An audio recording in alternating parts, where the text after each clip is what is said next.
कच्चा चिट्ठा में आज बात उस खबर से शुरू करेंगे जिसने पुतिन को गाजा में जंग के लिए आखिरकार मजबूर कर दिया। अगर अगले 24 घंटे में इजरायली सेना ने गाजा पट्टी पर भीषण हमला किया तो फिर रूस बहुत बड़ी जंग शुरू कर सकता है, इसमें कोई शक नहीं। पश्चिम एशिया की मीडिया के मुताबिक व्लादिमीर पुतिन ने नेतन्याहू को दो टूक कह दिया कि अब रूस गाजा और सीरिया पर और हमले किसी भी कीमत पर बर्दाश्त नहीं करेगा।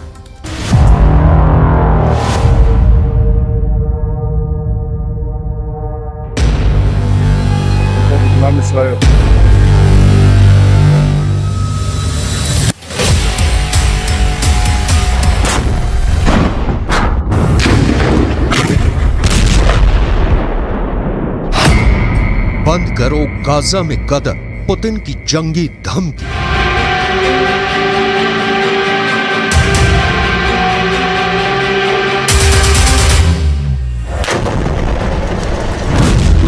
गाजा युद्ध में लगभग 15,000 मौतें होने के बाद इजराइल के प्रधानमंत्री नेतन्याहू भयानक खून खराबा करने पर उतारू हैं। हालात ये हो गए हैं कि पिछले 12 घंटे के अंदर इजरायली सेना ने उत्तरी गाजा में कई जगहों पर सीज फायर को तोड़ते हुए हमास के ठिकानों पर मिसाइलों और ड्रोन से सीधा हमला किया है। लेकिन इस बीच एक खबर रूस से निकल कर आई है जिसने पूरी दुनिया को सन्न करके रख दिया है।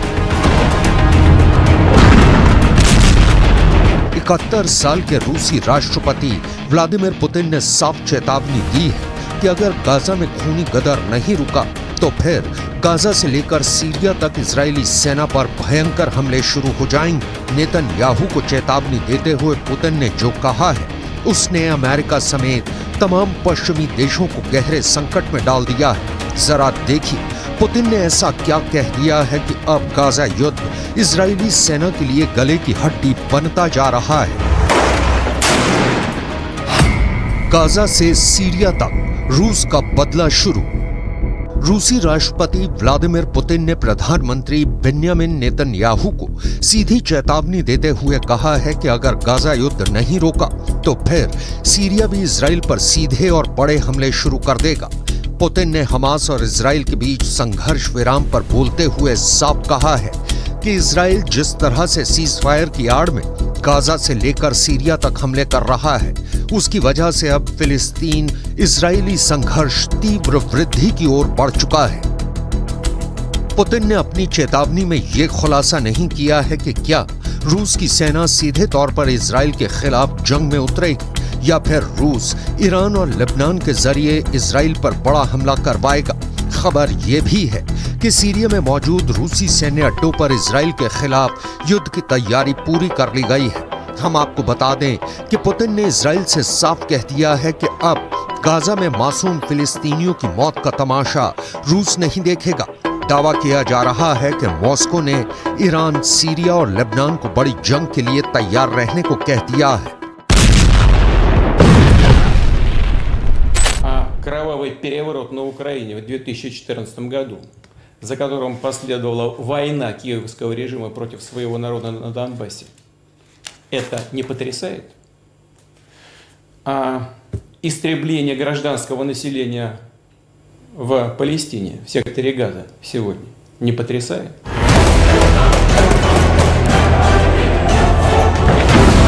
अब आप ये भी जान लीजिए कि जब से हमास और इजराइल के बीच सीज फायर हुआ है तब से उत्तरी गाजा, दक्षिणी गाजा और वेस्ट बैंक में ऐसा क्या हुआ है कि फिलिस्तीनियों और हमास के लड़ाकों को बचाने के लिए पुतिन को सीधे जंग के मैदान में उतरना पड़ा है। मिडिल ईस्ट और रूसी मीडिया के दावों के मुताबिक इजराइल ने पिछले 36 घंटे में हमास के एक बहुत बड़े कमांडर को सीज फायर के दौरान ही जबरदस्त हमले में मार डाला है। अब सवाल उठता है कि जब सीज फायर है तो फिर इजराइल डंके की चोट पर हमास के टॉप कमांडर या कहें लीडरशिप से जुड़े नेताओं को क्यों मार रहा है।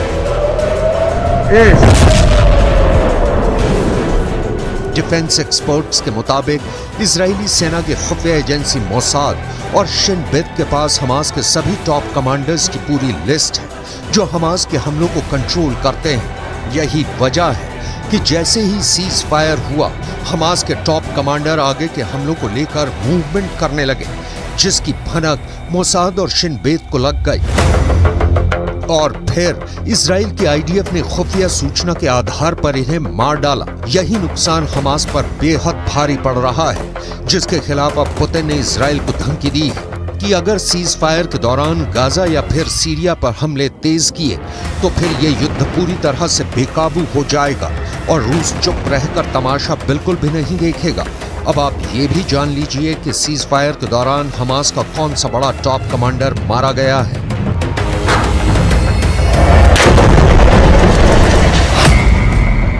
हमास के 2 टॉप कमांडर्स को इजरायली सेना ने इस तरह से मारा है कि यही नहीं पता चल पाया कि उन्हें सीज फायर के दौरान मारा गया या फिर पहले मारा गया।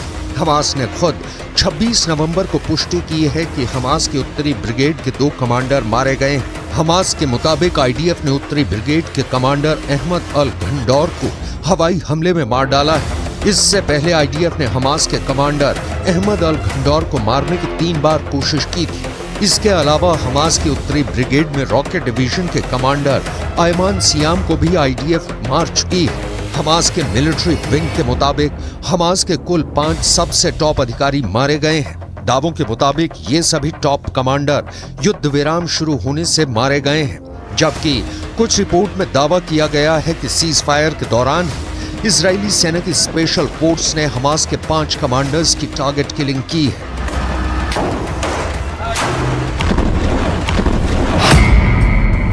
सीज फायर तोड़ा तो तोड़ देंगे इजराइल। हमास के 70 से ज्यादा कमांडर्स मारे जा चुके हैं, जिनमें से 15 बेहद माहिर और दिग्गज कमांडर्स थे। लेकिन जिस तरह से सीज फायर की आड़ में इजरायली सेना ने गाजा में गदर मचाया है, उसे लेकर पुतिन बेहद एक्टिव है। ईरान के राष्ट्रपति रईसी से पुतिन की नजदीकियों ने इजराइल के खिलाफ नई मुसीबत खड़ी कर दी है, तो वहीं सीरिया के प्रमुख असद से पुतिन की पुरानी और गहरी दोस्ती ने इजराइल को गाजा से लेकर सीरिया तक मुसीबत में डाल दिया है। सीरियाई राज्य समाचार एजेंसी के दावों के मुताबिक पिछले 18 घंटे में दक्षिण पश्चिम सीरिया में इजरायली हवाई हमलों में सीरिया के सैन्य ठिकानों को भारी नुकसान हुआ है। दावों के मुताबिक सीरिया में हुई इजरायली हमले में उसके 8 सैनिक मारे गए हैं, जबकि 7 घायल हुए हैं। सीरिया में इजराइल का हवाई हमला सीरिया के दक्षिण पश्चिमी शहर दारा के पास सैन्य ठिकानों पर हुआ है, जिसे लेकर पुतिन बुरी तरह से बौखला गए हैं। इसलिए उन्होंने इजराइल को सीधी धमकी दी है कि अगर गाजा और सीरिया में इजरायली हमले इसी तरह से दोबारा हुए तो जंग बहुत भयानक हो जाएगी। אני מבקר פה עכשיו ביחידה של אמ"ן, היא עושה עבודת קודש, חושפת הרבה מאוד, ומה שאנחנו רואים זה דבר מדהים. אנחנו רואים בעצם שהתושבים, האזרחים בעזה למעלה, מגנים על כל הטרוריסטים למטה. הם בנו עיר תת-קרקעית להגן על עצמם, והם מקריבים את האזרחים למעלה. זה בדיוק הפוך מצבא הגנה לישראל. צבא הגנה לישראל זה חיילים שמגנים על אזרחים, פה זה אזרחים שמגנים על... इधर हमास के द्वारा बंधकों की रिहाई के दौरान एक बड़ी हैरान करने वाली खबर सामने आ रही है। रूस को अपना सबसे वफादार दोस्त मानने वाले हमास ने रूसी बंधकों को लेकर ऐसा ऐलान कर दिया है जिसने पुतिन के कद को दुनिया भर में काफी ऊंचा कर दिया है। हमास के वरिष्ठ अधिकारी ने दावे के साथ ऐलान किया है कि हम रूस और राष्ट्रपति पुतिन का बहुत सम्मान करते हैं, इसलिए गाजा में बंधक रूसी नागरिकों को हमास बिना शर्त रिहा करने जा रहा है। हमास के टॉप लीडर ने पुतिन को सम्मान देते हुए बयान दिया है कि रूसी बंधकों को रिहा करके हमास पुतिन को सच्चे दोस्त होने का सम्मान दे रहा है।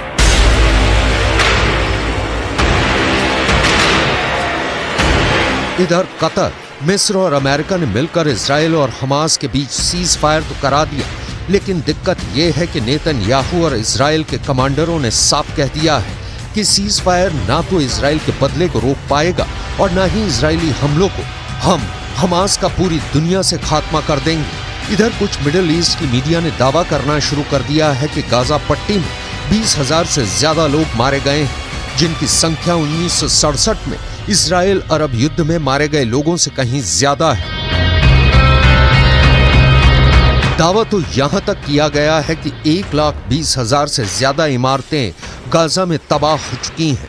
अब ऐसे हालात में दावे किए जा रहे हैं कि रूस गाजा से लेकर सीरिया तक इजरायली हमलों को काउंटर करने का मन बना चुका है, क्योंकि यूक्रेन के युद्ध में पुतिन ने अकेले दम पर नेटो और अमेरिका को थका डाला है और यूक्रेन पुतिन से जंग लगभग हार चुका है। अब ऐसे हालात में पुतिन का हौसला 7वें आसमान पर है, इसलिए वो गाजा से लेकर सीरिया तक इजरायली सेना को मटिया मेट करने की तैयारी में जुट चुके हैं।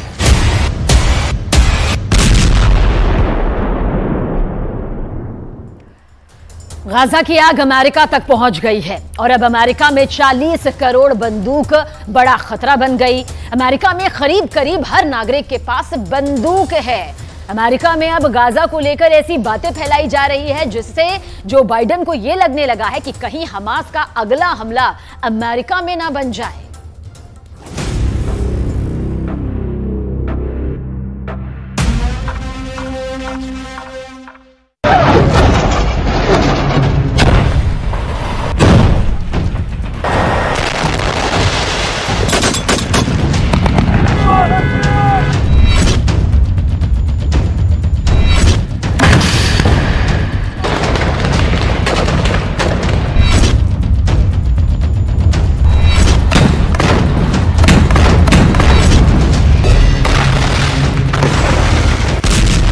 गाजा पट्टी के अंदर अब तक 4 करोड़ किलोग्राम बम बरसाए जा चुके हैं।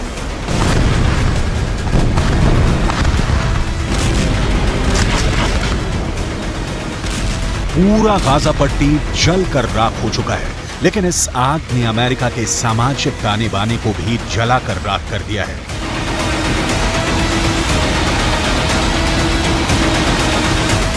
सात अक्टूबर के बाद, यानी जब हमास ने इजरायल पर आतंकवादी हमला किया, उसके बाद से लगातार अमेरिका के अंदर ऐसी खूनी वारदातें हो रही हैं जिसमें शिकार कभी यहूदी हो रही हैं तो कभी फिलिस्तीन। अमेरिका की आबादी 32 करोड़ 64 लाख है, लेकिन अमेरिका के अंदर आम लोगों के पास 40 करोड़ बंदूकें हैं। यानी अमेरिका में तकरीबन हर नागरिक के पास कम से कम एक बंदूक अवश्य है। और ऐसी स्थिति में अगर अमेरिका के अंदर सामाजिक सद्भाव बिगड़ रहा है तो जो बाइडेन के लिए ये बहुत मुश्किल की घड़ी है। ताजा खबर अमेरिका के वर्लिंगटन से है, जहां पर एक अमेरिकी नागरिक ने 3 फिलिस्तीनियों को गोली मार दी है। इस घटना ने एक बार फिर अमेरिका में फिलिस्तीन बनाम गैर फिलिस्तीन तनाव को भड़का दिया है। वर्लिंगटन में एक अमेरिकी नागरिक ने हिशाम और अतानी, तहसीन अहमद और किन्नान अब्दुल हमीद पर वर्मोंट विश्वविद्यालय के पास हमला किया है। अमेरिका के राष्ट्रपति जो बाइडेन और उनके विदेश मंत्री एंटनी ब्लिंकन लगातार यहूदी पुजारियों, यहूदी नेताओं और मुस्लिम धर्मगुरुओं के संपर्क में हैं। वो लगातार शांति स्थापित करने की कोशिश कर रहे हैं और बयान भी जारी कर चुके हैं, लेकिन इसका कोई असर देखने को नहीं मिल रहा है।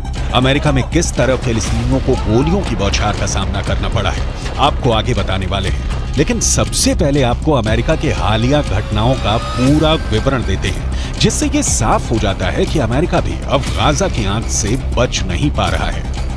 ये तस्वीरें अमेरिका की ही हैं, जहां पर एक 6 साल के फिलिस्तीनी बच्चे का नमाज़े जनाजा पढ़ा जा रहा है।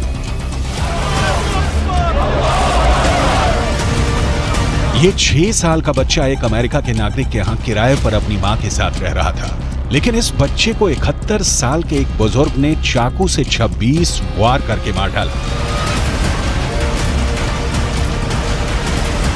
इस बच्चे के परिवारजनों ने रोते हुए अमेरिका की सरकार से प्रार्थना की है कि जो युद्ध गाजा के अंदर चल रहा है उसको अमेरिका में शिफ्ट ना किया जाए।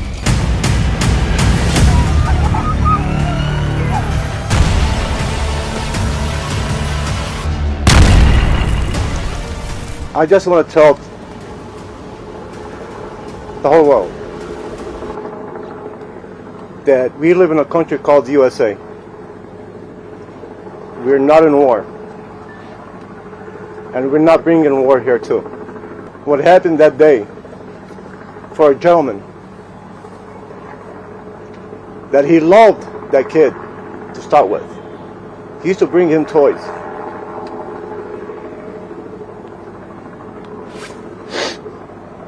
Now I want to ask anybody here, a 71-year-old man sitting on top of a 6-year-old kid, stabbing her more than 26 times, and he was looking in his eyes.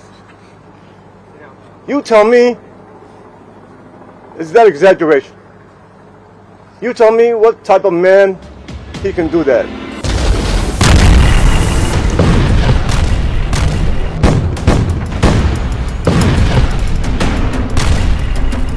इस तरह के वाद विवाद का बहुत बुरा असर इस वक्त अमेरिका के ऊपर पड़ रहा है।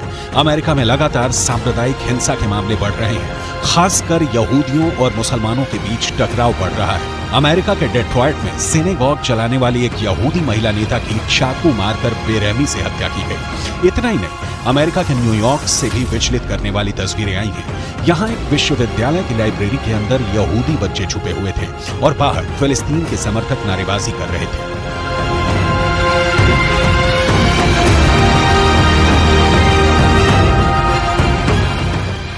अमेरिका के वॉशिंगटन में फिलिस्तीन समर्थक प्रदर्शन के दौरान एक महिला को ऐसा पोस्टर लिए दिखाया गया जिसमें यहूदियों को पूरी तरह से समाप्त करने जैसा संदेश दिया गया था। अमेरिका के अंदर लगातार हो रहा कत्लेआम और एक दूसरे के खून के प्यासे नजर आ रहे लोग ये बताने के लिए काफी हैं कि अमेरिका किस तरह तलवार की धार पर चल रहा है। बर्लिंगटन का केस अपने आप में बहुत चौंकाने वाला है। जिस वक्त इन तीनों फिलिस्तीनियों को गोली मारी गई, ये तीनों अरबी बोल रहे थे और इनमें से 2 ने फिलिस्तीनी काफिया पहना हुआ था।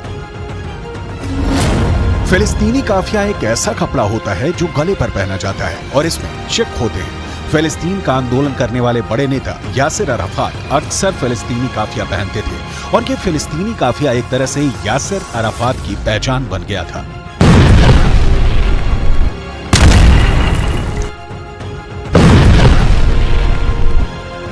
एक ब्रिटिश एक्टर और प्रेजेंटर इस्लाह अब्दुल रहमान फिलिस्तीन के लोगों के लिए सहानुभूति व्यक्त करने के लिए फिलिस्तीनी काफिया पहना था। ठीक ऐसा ही काफिया 2 फिलिस्तीनियों ने भी पहना हुआ था जिन पर गोलियां चली हैं। इसका मतलब साफ है कि गोली मारने वाले शख्स अमेरिका के नागरिक जेसन जे ईटन ने ये जानते हुए इन्हें गोली मारी कि ये फिलिस्तीन लिस्ट एनी मूल के नागरिक हैं।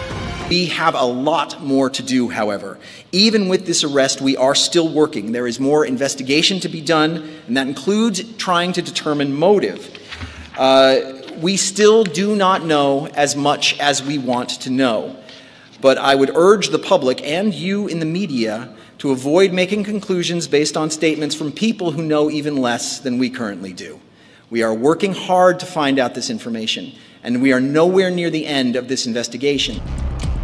जेसन जे ईटन को गिरफ्तार कर लिया गया है और उन पर केस चलाया जा रहा है। अमेरिका की पुलिस लगातार जेसन जो ईटन के बैकग्राउंड को तलाश रही है। करीब 50 साल का जेसन एक किसान है और मुख्य तौर पर उसका पेशा खेती-बाड़ी है, लेकिन वो सोशल मीडिया पर भी एक्टिव है और वो फिलिस्तीन का समर्थन करने वाले अमेरिका के नेताओं के खिलाफ कई टिप्पणियां कर चुका है। अहम बात यह भी है कि जहां पर जेसन ने 3 फिलिस्तीनियों को गोली मारी है, वो जगह उसके अपार्टमेंट के पास ही है। जहां ये तीनों फिलिस्तीनी पढ़ते हैं, वो जगह भी अपार्टमेंट के पास है। क्या ये इलाका फिलिस्तीनियों के प्रदर्शन से प्रभावित रहा है, इसकी भी जांच की जा रही है। हमास के कमांडर याह्या सिनवार ने इजरायल को फिर से डरा दिया है। सिनवार ने इजरायल की भाषा में ऐसी बात कह दी कि बेन्यामिन नेतन्याहू बहुत टेंशन में है। दरअसल बंधकों की रिहाई के बाद अब कहा जा रहा है कि हमास ने इजरायल के सिर्फ 60 बंधक ही नहीं छोड़े, बल्कि इजरायल को 60 बार हरा भी दिया है।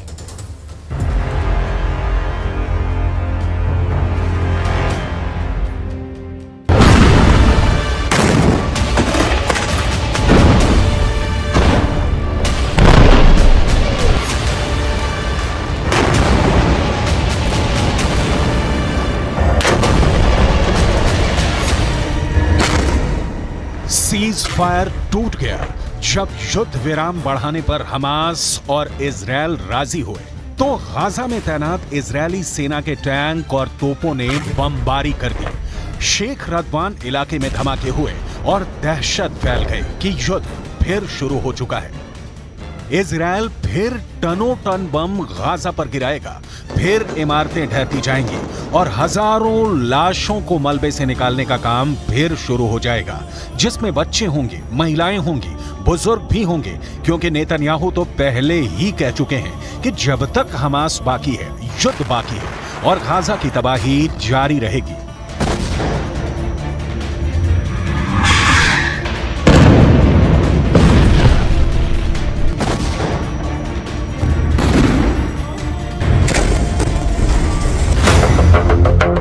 यानी सीज फायर की उम्र ज्यादा नहीं है और अब शेख रदवान में हुए हमलों ने बता दिया कि सीज फायर टूट गया है।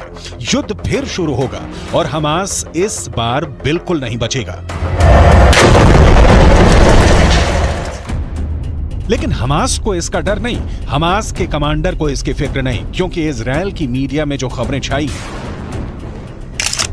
उसने याह्या सिनवार का खौफ एक बार फिर पूरे इजराइल में फैला दिया है। क्योंकि याह्या सिनवार को लेकर जो खबर आई है वो वाकई बहुत चौंकाने वाली है।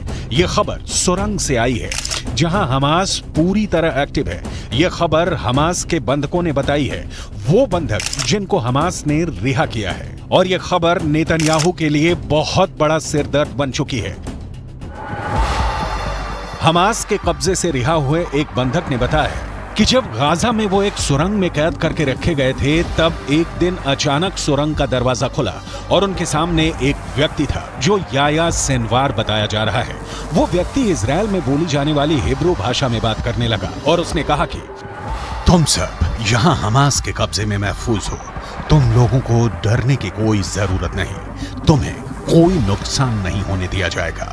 उसकी हिब्रू भाषा बोलने का लहजा बिल्कुल एक इजरायली व्यक्ति की तरह था। शुरू में उन्हें लगा कि इजराइल का कोई शख्स उनसे बात कर रहा है, लेकिन फिर एहसास हुआ कि यह हमास का कमांडर याह्या सिनवार ही है। המכונה הצה"לית עובדת במלוא העוצמה. יחיא סינואר מתחבא בבונקר שלו ונותן למפקדי השדה שלו, הטרוריסטים, למות בשטח. אצלנו המפקדים הולכים בראש הכוח, מובילים קדימה, מביאים להישגים ומנהיגים את הכוחות. याह्या सिनवार अब इजराइल के सिर पर चढ़ गया है। इसमें कोई शक नहीं कि गाजा की गलियों में जो युद्ध अब तक हुआ है उस पर याह्या सिनवार की छाप पड़ी हुई है। हमास का एक एक हमला याह्या सिनवार की सरपरस्ती में हो रहा है। ये बात इजराइल की फौज बहुत अच्छी तरह जानती है। नेतन्याहू ने गाजा पहुंचकर पहले ही बता दिया है कि चाहे सीज फायर रहेगा या फिर नहीं, इसका हमास को खत्म करने के उनके एजेंडे पर कोई फर्क नहीं पड़ेगा। वो पहले ही बता चुके हैं कि इजराइल पर हमला करने वालों को वो चुन चुन कर मारेंगे, हमास को जड़ से खत्म कर देंगे। צהריים הלוחמים הגיבורים שלנו. אנחנו עושים כל מאמץ להחזיר את חטופינו ובסופו של דבר נחזיר את כולם. יש לנו 3 יעדים במלחמה הזאת. לחסל את החמאס, להחזיר את כל חטופינו ולהבטיח שעזה לא תחזור להיות איום למדינת ישראל. ואני פה להגיד לחברים כאן, ללוחמים כאן, שאומרים לי את אותם הדברים, ואני חוזר ואומר את זה לכם אזרחי ישראל. אנחנו ממשיכים עד הסוף, עד הניצחון. שום דבר לא יעצור אותנו.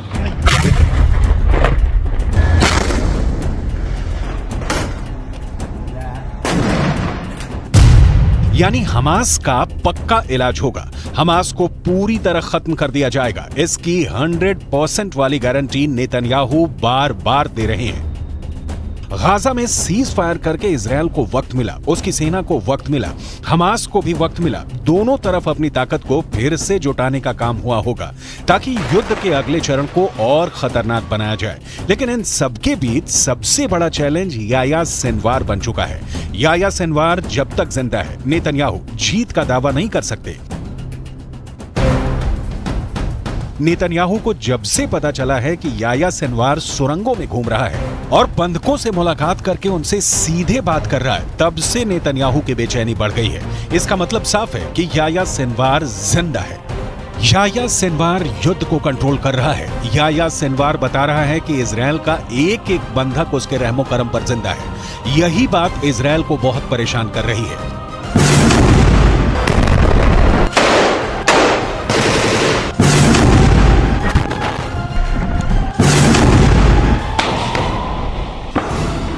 याह्या सिनवार के ऑर्डर पर हमास कुछ भी कर गुजरने को तैयार है। सिनवार की बहुत ही खास स्ट्रेटजी है जिसके आगे अभी तक इजरायल नाकाम ही साबित हुआ है। 7 अक्टूबर को हुए हमले के बाद हमास के खिलाफ जंग में इजरायल के 2 मकसद थे। पहला, हमास के पास से करीब 250 बंधकों को आजाद कराना, जिसके लिए इजरायल को सीज फायर करना पड़ा, यानी उसका युद्ध और बमबारी काम नहीं आया, वो फेल हो गया। दूसरा मकसद, इजरायल हमास को जड़ से खत्म करना चाहता है, लेकिन अभी तक इसमें भी इजरायल फेल ही साबित हुआ है। יש היום הסכמה לאומית בכל מדינת ישראל שאנחנו חייבים להילחם ולנצח בגלל מה שקרה, בשביל העתיד שלנו וגם בשביל העתיד של העולם החופשי. חמאס ואייסיס זה אותו דבר, ויחיא סנואר זה אוסמה בן לאדן החדש. इसमें कोई शक नहीं कि याह्या सिनवार ही 7 अक्टूबर को हुए हमास के हमले का मास्टरमाइंड है। उसी ने साजिश रची, उसी ने टारगेट चुना और अब वही गाजा से सब कुछ कंट्रोल कर रहा है। गाजा की गलियों में जो युद्ध हुआ है या हो रहा है, उसने इजरायल को भी बड़े झटके दिए हैं, लेकिन नेतन्याहू अपने फैसले पर कायम है। ישבתי עם סגן הרמטכ"ל, עם המפקדים, ועל הקיר היה כתוב עם ישראל חי. אז עם ישראל חי, ועם ישראל גם מנצח. בזכותכם, בזכותכם. תודה לכם. बंधकों को छुड़ाने वाले सीज फायर के बाद वो हमास पर 10 गुना तेज हमला करेगा। फिर हमास के पास न बचने का रास्ता होगा न भागने का। गाजा की गलियों में युद्ध के दौरान हमास ने भी बड़े बड़े दावे किए हैं। हमास का दावा है कि उसने इजरायल के 180 टैंक और बख्तरबंद गाड़ियों को हमले में फोड़ दिया है। गाजा से लगातार ऐसी तस्वीरें आई हैं जिसमें इजरायली टैंक पर घात लगाकर हमले किए गए। इजरायल ने खुद माना है कि अब तक ग्राउंड ऑपरेशन में उसके 70 से ज्यादा सैनिक मारे जा चुके हैं, 250 से ज्यादा सैनिक जख्मी हुए हैं। लिहाजा हमास के खिलाफ जो ताकत इजरायल को माना जाता है, उसके मुताबिक नतीजे तो इजरायल को भी नहीं मिले हैं। हालांकि नेतन्याहू के सामने अपनी छवि को बनाए रखना बड़ा चैलेंज बन चुका है और गाजा पहुंचकर उनकी पहली कोशिश इसी तरफ नजर आती है। सीज फायर हमेशा के लिए नहीं हुआ है और आगे की लड़ाई जैसी भी होगी, उसे लेकर इजरायल के ऊपर बंधकों वाला प्रेशर पहले के मुकाबले काफी कम होगा, क्योंकि बहुत से बंधक, खासकर बच्चों और महिलाओं को हमास आजाद कर चुका है। इसलिए इजरायल का पूरा फोकस अब हमास को खत्म करने पर है।